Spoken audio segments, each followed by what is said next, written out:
For you today.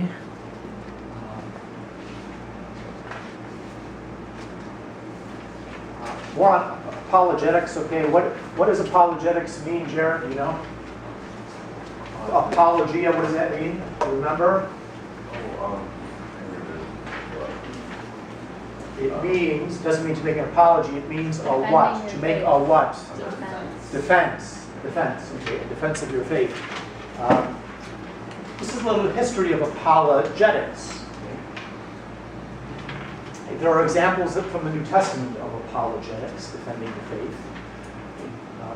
If you studied the Bible, you should have learned, if you didn't. St. Matthew was writing his gospel for the Jews, to convince the Jews that Jesus was truly the Messiah.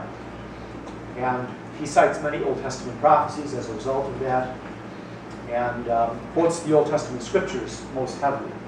Because if you're going to persuade the Jews, they're relying on the Old Testament. Jesus is the fulfillment of all these. St. Luke, if you read the beginning of his gospel, he guarantees the authenticity of what he writes by saying, and this is a quote, "I too have decided, after investigating accurately everything anew, to write it down in orderly sequence for you, most excellent Theophilus, so that you may realize the certainty of the teachings you have received." So St. Luke, right at the beginning of his gospel, is telling us that he was relying on whom for what he wrote? Well, the eyewitnesses. That would be the apostles would be eyewitnesses. Who would be another great eyewitness to what went on with Jesus? The greatest eyewitness, as a matter of fact. And St. Luke writes his, please raise your hand if you have an answer, if you think you do, okay. St. Luke, he is the one who gives us a very detailed account of what is called the infancy narratives. And only one person could have known about how the Annunciation took place and how the birth of Christ took place. And who was that, do you think? Who? The Blessed Virgin Mary, yes. So that's one of his witnesses. In fact, in recent years there have been modern scripture scholars who have tried to debunk the idea of the historicity of the gospel, saying that a lot of things were made up, like the story of Christ's Annunciation and birth. And we have papal teaching to refute that. But Pope St. John Paul II says it many times, that Mary was the source for the Gospels, accounts of the Annunciation and birth of Christ. That's the whole tradition that says this. Foolish modern scholars try to deny it, but, well, anyway. The Acts of the Apostles. What is the Acts of the Apostles? What is that book? What is the Acts of the Apostles? Written by whom? Who wrote the Acts of the Apostles? Who wrote the Acts of the Apostles? St. Luke wrote it. It's a continuation of his gospel. It's the history of the early church.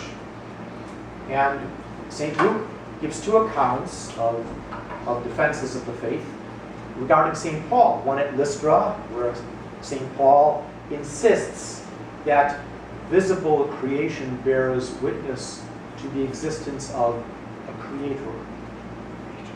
That's looking around and being able to look at nature and using our reason come to know there's a God.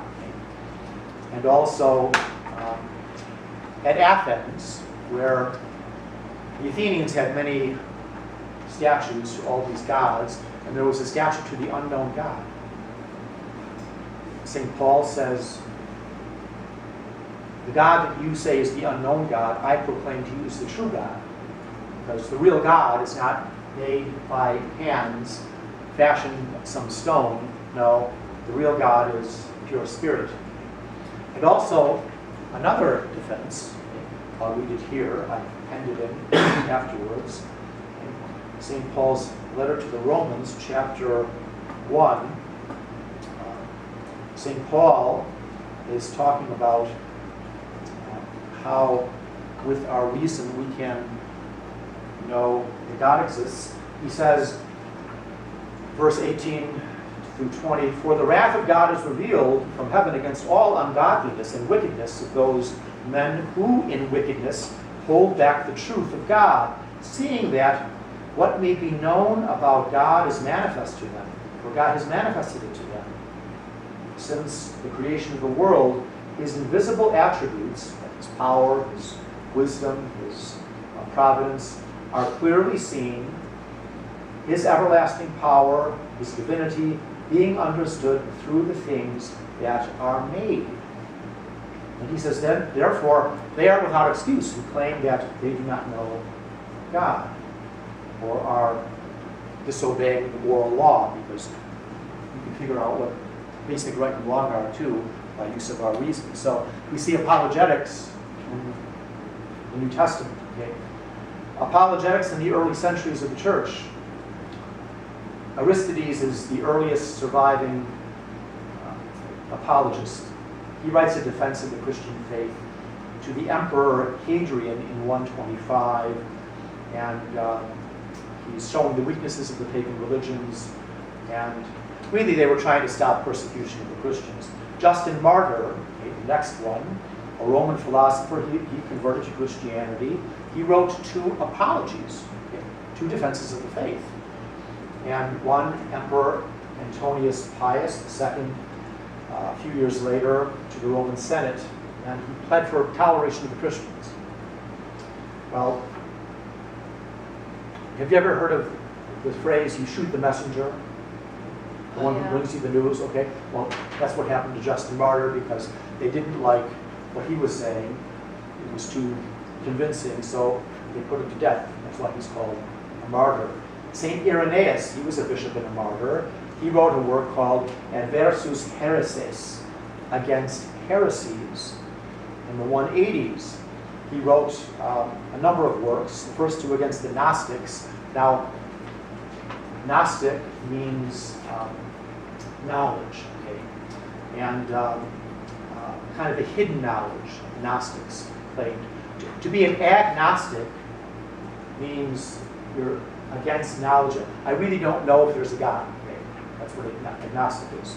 I doubt God. Well, the Gnostics were a cult claiming a special knowledge apart from Scripture and tradition. Okay? They denied that Jesus really became man. God couldn't become man. That's too great a thing to imagine. God really became man. No, Jesus just appeared as a man, but he really wasn't a man. God didn't become man. Now, at the end of the 1st century, St. John, the evangelist, was refuting the Gnostics. In the beginning of his gospel, he says, in the beginning was the Word, and the Word was God, was with God, and the Word was God. And a few lines later, he says, and the Word was made flesh and dwelt among us. Because the Gnostics were denying that the Word became flesh. So, he wrote a letter to Diognetus, and, pardon me, not he, the letter to Diognetus, at the end of the 2nd century, shows the absurdities of the pagan religions, beautifully extols the upright lives of Christians. Now, this is maybe a copy. Actually, this is, take the top 2, they're together, okay? They're a couple letters, so you pass these out. We're going to look at the letter of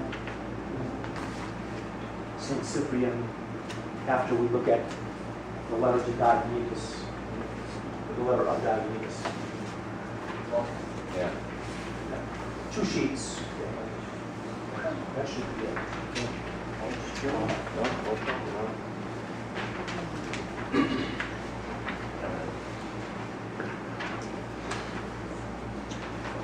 We go to the 2nd sheet. Bless you. Thank you. The letter to Diognetus. What is it? No. You see the letter to Diognetus? It's actually the pages are 840, 841. You may have to turn it over. Where it says 2nd reading, the letter to Diognetus, everyone there? Okay. Got it? Okay. This was written in the, maybe even at the end of the first century, early second century, I think. And this is a defense of Christianity to a pagan world. And what this letter is defending is that Christians, they lead good lives, model lives. Christians are indistinguishable from other men, either by nationality, language, customs. Why is that? Because the faith is Catholic. It goes all over the world. Okay? They do not inhabit separate cities of their own or speak a strange dialect, follow some outlandish way of life. Their teaching is not based on reveries inspired by curiosity of men, like pagan gods. Okay? Unlike some other people, they champion no purely human doctrine, because we claim that our doctrine is divine. With regard to dress, food, manner of life in general, they follow the customs of whatever city they happen to be living in, whether it is Greek or foreign. And yet, there's something extraordinary about their lives. They live in their own countries as though they were only passing through. Why is that? Because what's the idea of a Christian? We live in this earthly vale of tears as if we were just passing through. Why is that? And what do you think? Because we believe what? I don't understand the question. What do you missed it? Well, why do Christians live in the world as if we were passing through? Just passing through this world. Why? Because they're getting ready to go to heaven. Yeah, heaven's eternity. Okay? This is just a temporary existence for us. That's what we believe. Okay? So, and then it says they play their full role as citizens. Okay? We do. I mean, the Catholic Church calls us to be faithful citizens. Participate in the laws of the state. Promote the good of the state, the common good. Okay? Have to oppose things that are bad. Speak up. Use our talents, our votes. Okay? Any country can be their homeland, but for them, their homeland, wherever it may be, is a foreign country. Like others, they marry and have children, but they do not expose them, meaning giving their children away to be used, slaves, physical or sex slaves, or any other purpose. Okay? They share their meals, but not their wives. This is telling the pagan world, which didn't always practice monogamy, that Christians practice monogamy. They marry people, they stay together, okay? They live in the flesh but are not governed by the desires of the flesh. They pass their days upon earth, but they are citizens of heaven. Obedient to the laws, they live on a level that transcends the laws. Now, Christians love all men. Why is that? Jesus says, even love your enemies, okay? By the way, I just heard a talk. I was listening to relevant radio yesterday, driving, and they had the author of, there's a new book out called The Closing of the Muslim Mind, and analyzing remember we were talking about Pope Benedict, his letter at Regensburg, his address at Regensburg, saying that the Muslim idea of God is a God of the will, not of reason. So God can change his mind, contradict himself, and for that, because of that, the Muslim mind is not guided by reason, as ours is. And what this author said is that what is found, especially in recent years, to be converting many Muslims is the teaching of Christ, love your enemies. Because the Quran does not say love your enemies. The Quran says love fellow Muslims, hate your enemies. This is revolutionary. Love your enemies. What do you mean love your enemies? Why should we love our enemies? Because we want their good. Those who persecute us. Even the Muslims who are cutting off heads, Mr. Foley was praying while he was getting his head cut off for the very Muslims that were putting him to death. That's what will convert people. So Christians love all men, but all men persecute them. Condemned because they are not understood, they are put to death, but raised to life again. But not necessarily right away, but that's our hope, the resurrection of the dead on the last day. They live in poverty, but enrich many. They are totally destitute, often Christians were, but possess an abundance of everything. They suffer dishonor, but that is their glory, their fame, but vindicated by God. A blessing is their answer to abuse, deference their response to insult. Be kind to those that persecute you. This is what he's saying here. For the good they do, they receive the punishment of malefactors, evildoers, okay, but even then they rejoice as though receiving the gift of life. Why would you rejoice being punished? Does Jesus say anything about that? Because then you suffer and then you're in good grace with God. Blessed are those who suffer.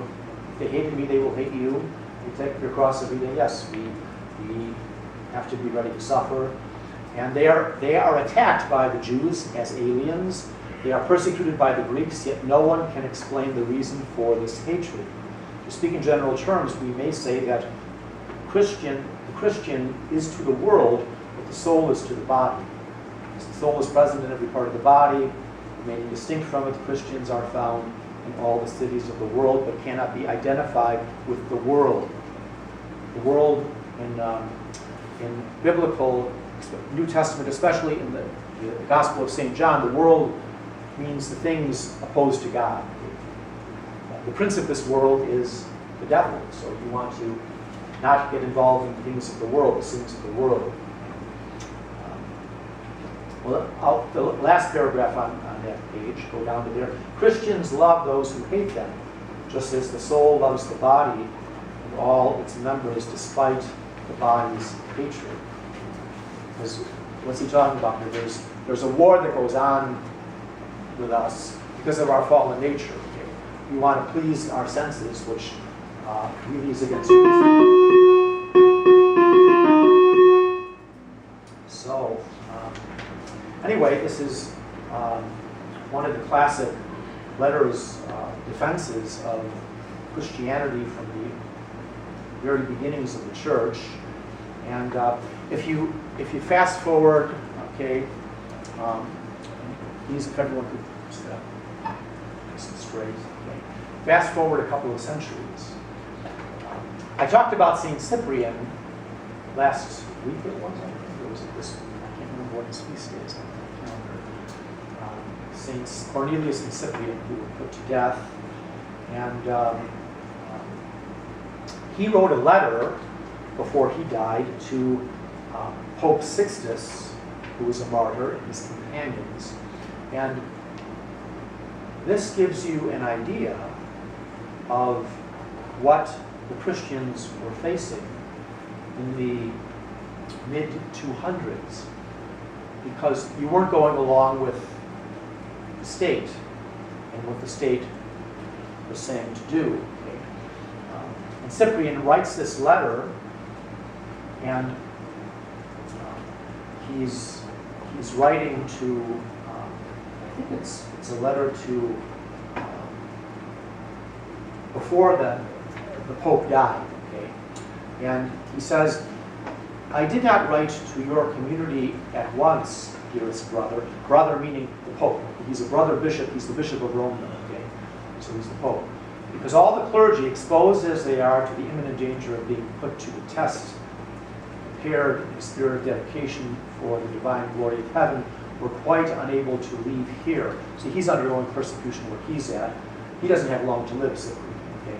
But you must know that the messengers whom I dispatched to Rome have now returned. I sent them to find out the truth, report back whatever they have decreed in our regard. For many conflicting and unreliable rumors are current. See, everything's coming out of Rome. The rules that are going out throughout the Roman Empire. Cyprian's in North Africa. He's in Carthage. Okay? And now, this is what's interesting. The true state of affairs is this. Valerian, he's the emperor, has issued an edict to the Senate to the effect that bishops, presbyters, that is priests, deacons, shall suffer the death penalty without delay. Senators, distinguished men, members of the equestrian class, are to be deprived of their rank and property, and if, after forfeiting their wealth and privileges, they still persist in professing Christianity, they too are to be sentenced to death. So just imagine, fast forward to 20th century U.S. of A. Okay, a decree goes out. All bishops, priests, and deacons are going to be killed. Okay, so we have to flee underground and not offer mass publicly. Try to escape this if we can. Okay, but then if you're in the government, your senators, your congressmen, okay, anyone who adheres to Christianity, you're going to lose your property, everything. We're going to take everything away from you. You'll be homeless. You'll be out on the streets. And if you still persist in professing your faith, then we're going to kill you. Now that's the men. Just a minute. Okay. Now the women. Okay. Ladies of the upper classes are to be deprived of their property and then exiled. Exile was almost a death sentence. You went off into the wilderness and you didn't live too long. In the case of members of the imperial staff, those right around the emperor, any who have either previously confessed or do now confess to be Christian shall have their property confiscated and shall be assigned as prisoners to the imperial estates. Yes? Pardon me? You don't want to go there? If you're sick, you feel better.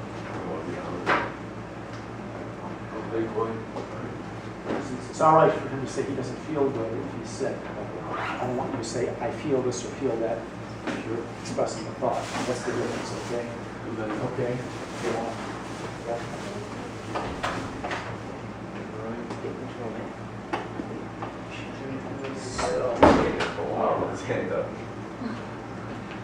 Well, I'm glad I thought he was messing up.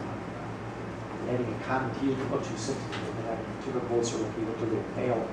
So, anyway, you know, could this happen here? Well, what do you think? I mean, could something like this happen in the United States? You don't think so? As Jimmy, because he just said. Yeah. Say what you just said, Jimmy. What? Could something like this happen in the United States? Keep electing Muslim presidents. Okay, well, okay. Whether he's a Muslim or not is Irrelevant. is I don't know. I can't answer that. That's something he knows in his heart. But you know, if you own a business and This January is at the door. well, very well. You need Jimmy over there. Why? Principal Leopard. Okay. Yeah, he's trying to keep that a secret, but. Well, We gotta get that trending again. that's. Jimmy's getting locked up. No, he won't. He'll just, afraid that whatever happened. Pretty close. Don't say anything too stupid when you're in there. Just agree with what he says. Agree with what he says. Jim, maybe you'll be back before the end of the class. I doubt it. We'll be there for the rest of the day. No. You don't He's So give me the inside scoop. scoop. At the volleyball game last night, him and other boys were arguing because they go to St. Joe's rivalry, and then they were talking crap about the game today. Well, there's a football game today, and Jimmy was Big on game. there. They started it, but then Okay. And then Jimmy ended it. Okay.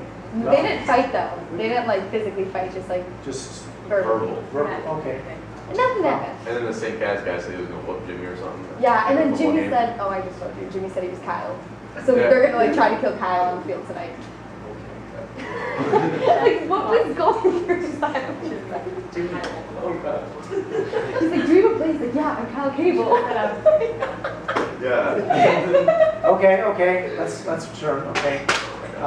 Okay. Imagine. A rule goes out, which will be coming sometime soon. Okay. Well, actually, it's already being done. Okay? On a smaller scale, you have a business that won't go along with an agenda. Say you're a bakery and you won't make a cake for two people of the same sex getting married, saying, well, if you don't do this, we're going to fine you $1,000 a day or close you down. Okay?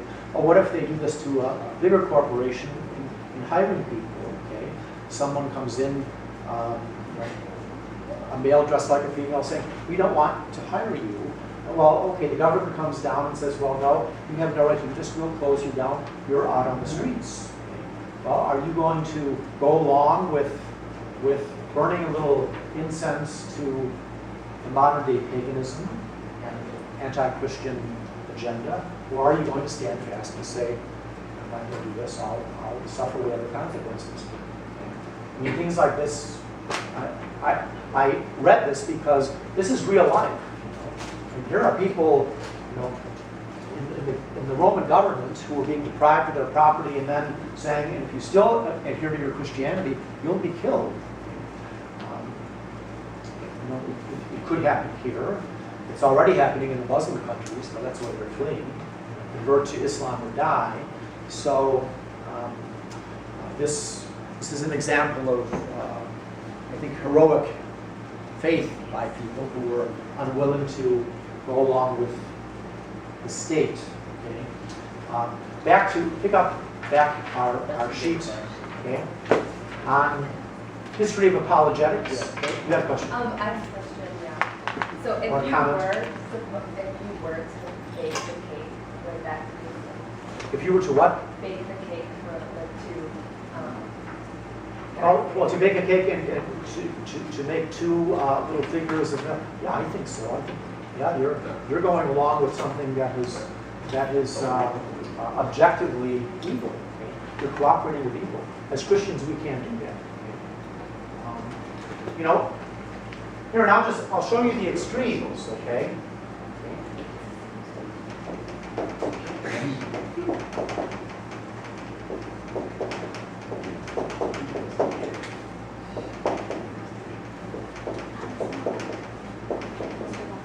Okay. 6 after 8 is too late. The North American Man-Boy Love Association. This is their slogan. Okay. Wait, what? Sex after 8 is too late. Okay? Wait, who is The this? North American Man-Boy Love Association. That's a They thing. march in the That's gate. okay. Quiet. It got shut down a couple of years ago. It was. They march in all the gay parades around the country. They are not excluded from the gay parades. They take place in New York and San Francisco. They hold their banners up. Okay, so if someone tells you, well, you'll have to go along with this agenda too. They're out for lowering the age of consent. Okay, and you know what they claim? Well, this is a natural inclination for me, and man-boy love is something good and wholesome.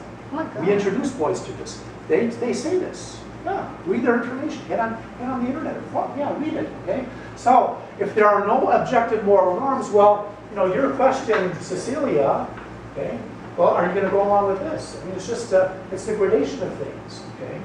We don't cooperate with evil as Christians. Okay? I'm willing to die before I would cooperate with the agenda. Okay? That's yes. I just wanted to say that thing is pretty much no longer existent because of FBI infiltration and all that. No, they're still in existence. They're still in existence, but they're practically not existent. Well, no, they have their positions. They march in the gay parades. What they can't do is pass around child pornography. Okay? That's what the FBI can prohibit them from doing. Okay? But yeah, especially with the priestly sex abuse, which was a big thing over the past 20 years or so, they've kind of been more muted. Okay? But this is part of the gay agenda. Okay? Yeah, this is part of it. They want to lower the age of consent. Okay? Because most homosexual men admit that their first sexual experience was being preyed upon by an older male when they were teenagers, and some want to do it very young. Not all, but there are some. It's part of the agenda. So, but my point is that we shouldn't be going along with anything that violates our consciences as faithful Catholics. Okay. Yeah. On the backside of that apologetic sheet. St. Augustine, okay, he wrote a work, The City of God. He finished it in 426 as the Roman Empire was being invaded and kind of crumbling. He refutes the claims of paganism, shows the reasonableness of Christian belief. In the Middle Ages, we have different saints. Damascene, he published a discussion between a Saracen, okay, that's a Muslim, and a Christian. St. Anselm gave reasons for the faith in 2 works, the Monologion and the Proslogion. Okay. St. Thomas Aquinas wrote a great apologetic work. It's called the Summa Contra Gentiles, the summary against the Gentiles, but it was especially against the Muslims in Spain. And he refuted their arguments about all their positions. He did it in a very systematic way. In more modern times, you had St. John Fisher, St. Thomas More refuted Martin Luther. Unfortunately, when Henry VIII decided that he would be the head of the Church in England, these two didn't go along and they lost their heads. St. Robert Bellarmine, whose feast we celebrated just a couple of days ago, he wrote the Disputations Concerning the Controversies of the Christian Faith to refute Protestant attacks upon the Catholic Church. It was so successful, it was banned under Queen Elizabeth from England. They wouldn't allow it in. And King James I set up a whole school to answer St. Robert Bellarmine's arguments, which he couldn't answer. St. Robert Bellarmine showed the Protestant errors of their positions. Okay? Blaise Pascal, he wrote a series of reflections called the Pensées to refute the rationalists. Okay? And continuing forward, John Henry Cardinal Newman, who's a blessed now, he wrote a number of works in the mid-1800s, including Grammar of Assent, to demonstrate the truth. We can attain truth with certainty through our reasoning powers. And actually, Blessed John Henry Cardinal Newman reasoned himself into the Catholic Church. He was an Anglican, and he ended up becoming a Catholic. He was a great convert to the faith. G.K. Chesterton, early part of the 20th century, wrote works defending Christianity. He was an atheist, or actually, he was probably an agnostic at one time. Okay? And he was even involved in spiritualist type things, like Ouija boards and all this, and he saw the danger of it. And he wrote first Orthodoxy, and then The Everlasting Man. Anyone ever read him? Okay. Fantastic works. Okay. I'd recommend go pick up a copy of Orthodoxy. It's a little thin volume, and he just makes very reasonable arguments saying, if people attack Christianity, here it is, and it's very reasonable to believe in it. And then C.S. Lewis, have you heard of him? Yeah. Mere Christianity. It's probably one of the greatest works. Anyone read Mere Christianity? Yeah, we did it last year. It's class. You read the whole book? Not the whole book. But you read parts of it. Okay. Yeah. I mean, he's making good arguments to defend the reasonableness of believing in Christianity. Contra Richard Dawkins and company, who say, just use arguments ad hominem, attacking the person, saying that you're delusional if you believe in God. Well, give me an argument from a reasonable argument, not one of these that is just attacking me with a label. Okay, that's not fair. It's not good to do. Okay? I will. You'll probably see Jimmy. Someone give one of these to him. You will see him. Okay. Just that by. There you go. This is a little sheet. Someone can give one too. Well, I don't know if they're too strong for the weekend. I'll see you Monday. Okay.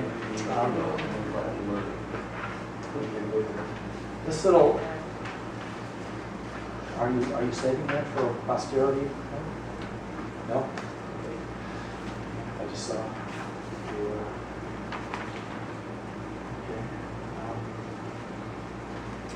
This little article is written by Father John Hardin, S.J. You know what S.J. stands for, anyone? Anyone know what S.J. stands for? Father John Hardin, S.J. It stands for the Society of Jesus. They're also known as the Jesuits commonly. Okay? Marquette University is a Jesuit university founded by Jesuits. Père Marquette, okay, who canoed down the Mississippi River. That Marquette University is named after. He was a Jesuit. Loyola University.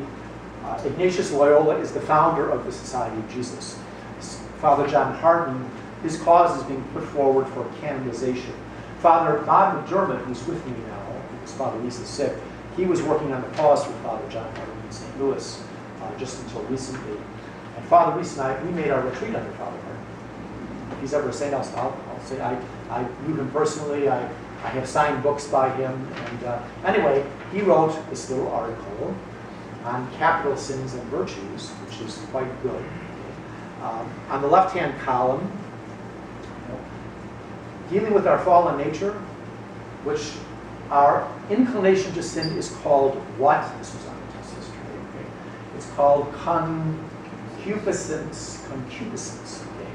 Okay? And it's manifested through the 7 capital sins. Okay? We have an inclination to sin in 7 primary ways, especially, first and foremost, pride. Okay? And that's the column in the middle. Okay? We are naturally proud. Top, first paragraph, middle. Okay? We have a built-in self-esteem that tends to make us forget who God is and who we are. That's the original temptation. You will be like gods. Do whatever you want. Okay? You set your own rules to live by. The most basic form of pride, to think of ourselves independently of God. Who needs God? I can make it on my own. People who get rich and famous tend to fall into this. I have relatives in Hollywood, and they tend to fall off. Yeah. Melissa McCarthy's my cousin. So Jenny McCarthy, I'm going to say Jenny McCarthy, who made fame by posing for a man named Hugh Hefner in her Mother Macaulay school outfit, Catholic Girls School in Chicago. You know who Hugh Hefner is? Founder of Playboy. Okay. Yeah. Melissa McCarthy, she made it more on her cash. But actually, she's coming out with a better movie. I never watch her shows because they're kind of her movies because I didn't care for what she's acting. There's a new movie coming out. I saw the preview with Bill Murray. It looks like it's kind of good. So I hope it is. Anyway. The rich and the famous tend to think themselves independent of God. I can do my own thing because I'm rich and wealthy and all this fame and fortune, so who needs God? Well, that's what happens. Okay? Our pride leads us to see others as means for our own self-advantage. We practically define love as the value that another person can serve us, what you can do for me. We're naturally greedy, instinctive desire to possess things, which is insatiable. That's why you wonder why these guys like Warren Buffett, why do they keep wanting more and more money and gaining more and more industries? Come on, you can't be satisfied with what you have. You got to keep more and more and more. I'll never be satisfied. Well, that's greed, and avarice urges us to acquire more than we need. St. Paul says, if you have a roof over your head, clothing, food to eat, be satisfied with that. Why do we have to have bigger houses and more boats and cars and the newest of everything and the finest foods? No, that's not the way of Jesus. Okay? When it becomes an addiction, it degenerates into greed. On the top right-hand column, we tend to accumulate in order to satisfy our ego. Okay? We're naturally lustful, built-in desire to sexual pleasure, which is reserved for marriage and is not under spontaneous control. The sex mania of the modern world is a tragic witness to the havoc that lust can create unless it is mastered by the rational will. Okay? I just read the latest figure. A very high percentage of men admit to a pornography addiction. An addiction, because they can't keep away from it. It's like cocaine high. Differences between men and women. I never find women who are addicted to porn. Men are. Okay? It's not the weakness of women. Okay? The weakness of women is wanting to undress to show their bodies to be attractive in a bad way. That's immodesty. The weakness of men is to want to use women for their own sexual desires as things and not persons, and that's what pornography is. Anyway, I want you to read